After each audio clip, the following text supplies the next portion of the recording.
There is breaking news now on Fox News Channel. President Trump's former campaign chairman is now registering with the United States government as a foreign agent. That's what a spokesman for Paul Manafort himself told the Associated Press. Manafort left the Trump campaign in August. This comes after the AP tracked more than $1 million worth of secret payments from a pro-Russian political party to Paul Manafort's company. He's one of the people who could hear testify on Capitol Hill as part of the Russia investigation. But the payments came years before Paul Manafort became involved in Trump's campaign. So the question is, had he been a sort of foreign agent for years, and still while working with Trump? A spokesman for Paul Manafort called the AP story misleading and incorrect, and issued a statement that reads in part, Mr. Manafort's work in Ukraine was totally open and appropriate, and wire transfers for international work are perfectly legal. Chad Day is an investigative reporter for the Associated Press. He helped break this story and is live with us from across from the White House. Chad, thank you. Thanks for having me. Bottom line, what are we sure of here? So what we're sure of is that we've been able to confirm two payments that came from this ledger. This is known as the Black Ledger in Ukraine, which allegedly details this kind of secret fund that was maintained by a political party there that Paul Manafort worked for. And what we've been able to determine is that two of those payments, totaling more than $1.2 million, actually ended up with Paul Manafort's his firm here in the United States. There's a lot more money involving Paul Manafort in Ukraine, right? Well, and so that's the thing, is that at this point there's still some questions that we need to have answered about this ledger. You know, Mr. Manafort worked for years in Ukraine as a political consultant.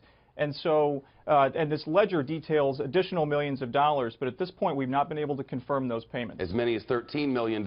His family heard on wiretaps talking about that money, calling it, among other things, dirty money. And at the same time, Paul Manafort was working, if I'm correct on this, help me, to help the former leader of Ukraine, who is now in exile in Russia. Is that right? That's correct. That's Viktor Yanukovych, who actually was the leader of the pro-Russian political party, the Party of Regions. And he obviously was ousted in 2014.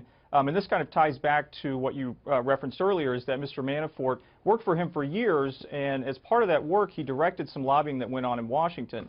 And now, today, we're finding out that he has been in talks with federal authorities before the election about whether or not he should register as a foreign agent for that work. And aren't you supposed to register for that sort of work in advance?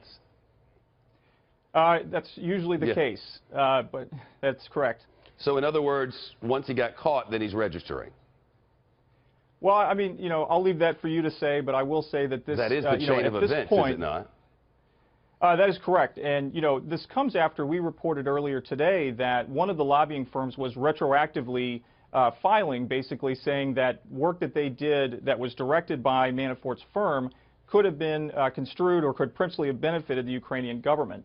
And so, you know, that happened, and then now he's coming out and saying that he's gotten some guidance from federal authorities about whether he should register and that he's going to respond to that guidance.